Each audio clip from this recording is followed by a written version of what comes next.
naririnig ko? Magtatrabaho si Tata sa kumpanya? Ma'am Venice? Yes. Ako to. Ang asawa ni Francis.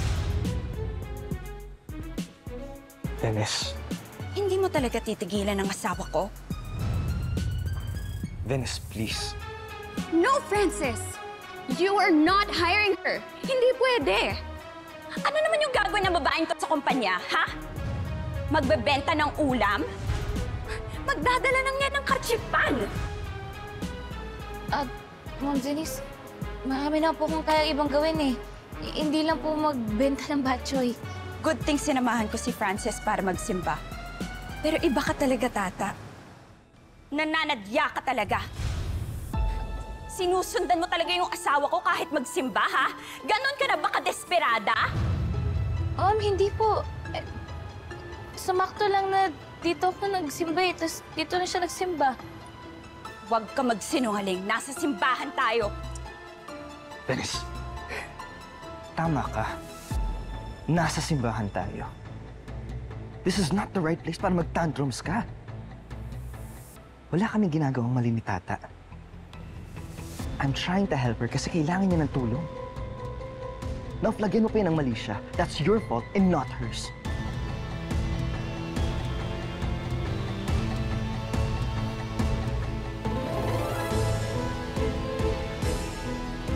Pasalamat ka na sa simbahan tayo.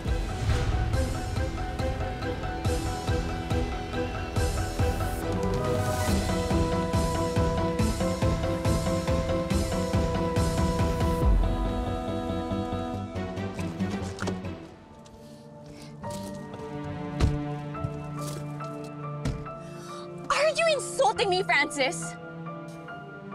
Tutulungan mo talaga yung tatang yon? You know how much I hate her. Tapos, ipapasok mo talaga siya sa kumpanya ng pamilya natin, ha? Pinapersonal mo si Tata. Look, if nag-away kayo o nagka-issue kayo before, ang tagal na nun. Everyone has moved on except for you. Naayos ko na ang lahat, ikaw na lang ang hindi. Now, I don't understand why hanggang ngayon, galit ka pa din kay Tata. How can I move on? Sinira niya yung buhay ko! Sinira niya yung mukha ko! Huh? Anong kinalaman ni Tata sa pagkasira ng mukha mo?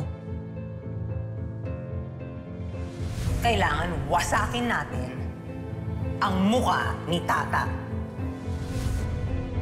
I mean, my entire life changed when Tata entered our lives. And I don't like her. I don't trust her. Manloloko yung babaeng yun. Hindi ganong klaseng tao si Tata. Oh, really? Eh, nasa news nga yung kapatid niya, di ba? He scammed a lot of people. Nasa dugo ng pamilya nila ang mang-scam. Mga manloloko sila. Kaya kung ako sa'yo, Francis, mag-ingat ka sa Tata na yun.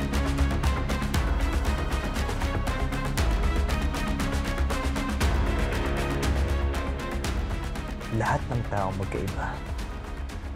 At kilala ko si Tata. Kaya ako nga siya pinasok sa kumpanya because I know she's a right fit for that job. And she needs help. Labas na ako. Labas na tayo sa mga problema ng pamilya niya. I'm just warning you.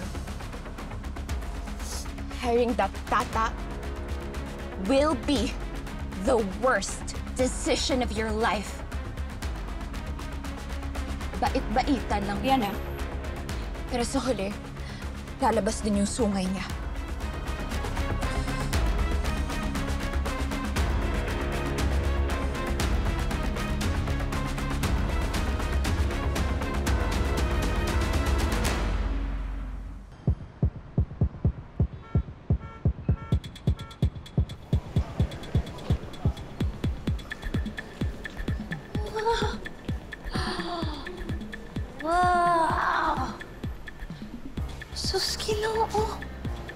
laki pala talaga ng kumpanya ni Sir Francis.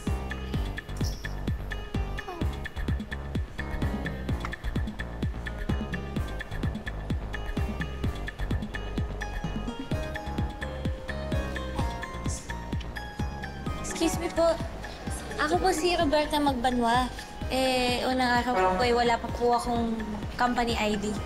Okay. Bigyan na lang muna kita ng visitor's pass. Then, maglista ka na lang din dito sa logbook.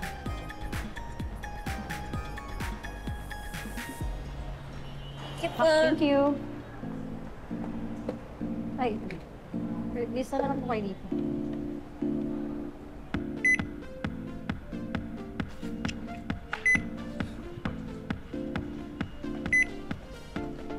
Wow!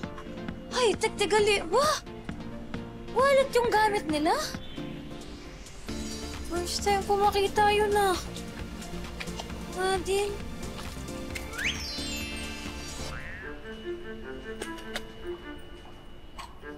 Ayaw. Kuya, May problema. ba't ayaw po ng wallet ko? Gamitin niyo po yung binigay sa inyo na visitor card. Access card din po yun, ma'am. Ito? Opo. Ba't sa kanila wallet? Kasi ma'am, kahit ipasok nyo yan sa pitaka nyo, matitik pa rin yan ang sensor natin, ma'am. Ah, we? Pwede yun? Opo, ma'am. Try nyo, ma'am. Try nyo po. Lagay ko sa loob. Pitaka, ma'am. Tap nyo, ma'am. Thank you, kuya. Kailangan talaga nasa loob? Oo. Natitik, di ba, ma'am? Thank you. Napakatonta talaga. Grabe mo pa, Manol.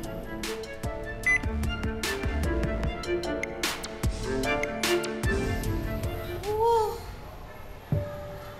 Galing. Tabi! Tabi nga, sabi, di ba?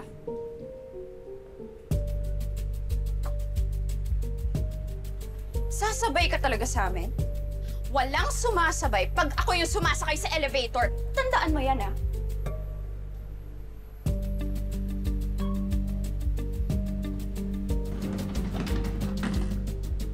Ay, bongga, pambihira. Ang luwag-luwag ng elevator. Di ba ako pinasabay? Te, late na kuya. Pero sumasakay na elevator kapag okay na dito, ha? Eh, di ba gagdan ako? Oh.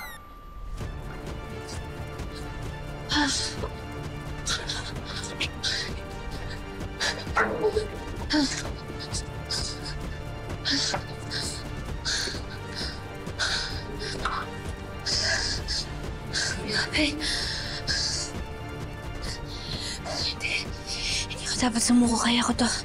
Kaya ko to.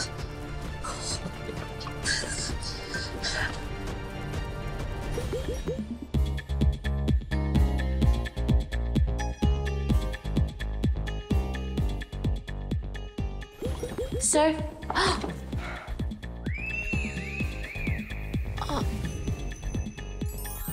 Tata! I need 10 copies of these. Ang dami ko kasi pong ginagawa. Baka hindi ko rin po matapos agad yan eh. Gumawa ka ng paraan para hindi ako mabuisit sa'yo. Di ako pwede antukin. Hoy, Tata, ipagtimpla mo na rin kami ni Charmaine ng kape. Kape niyo po. Pasensya na po kayo. Dinalisod niyo ako eh.